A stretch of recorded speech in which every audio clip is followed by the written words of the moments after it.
faqat yolg'on gapirganda rekka chiqadimi? Endi hozir men sizga nimaga unaqa deganimni tushuntirib o'tiraman. Kamerani yaqinroq olib keling, mana bu tishlarni ko'rsatamiz. Mana bu tishlarni ba'zi bir Instagramda reklama qiladigan blogerlar germanskiy deydi, lekin bu tishlar hammasi Xitoydan keladi. Bu tishlarimizni hammasi olovda chaqlangan kalyonoviy bo'ladi. Keyingi Instagramda ishlatadigan katta yolg'onlardan biri bu motor qismida bo'ladi.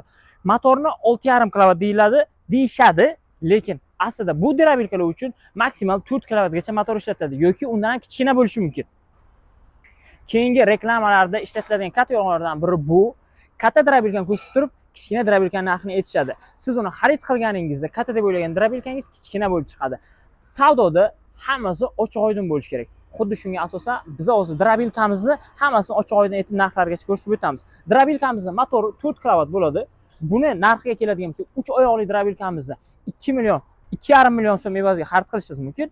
Keyin 4 oyoqli derabilkamiz bor mana bu yoqda, buni esa 2 million 600 ming so'm evaziga xarid qilishingiz mumkin. O'zbekistonning istalgan nuqtasiga tekin dastavka orqali xarid qilishingiz mumkin. Pastda raqam qoldiraman, bemalol orqaga chiqishingiz mumkin. Videoni ko'rishda, bizni kanalimizni kuzatishda davom eting. Keyingi qismda mana shu derabilkamizni mana bunaqa somon hamda beda mahsulotlarini va don mahsulotlarini qanaqa qilib o'tkazishni ko'rsatib o'tamiz.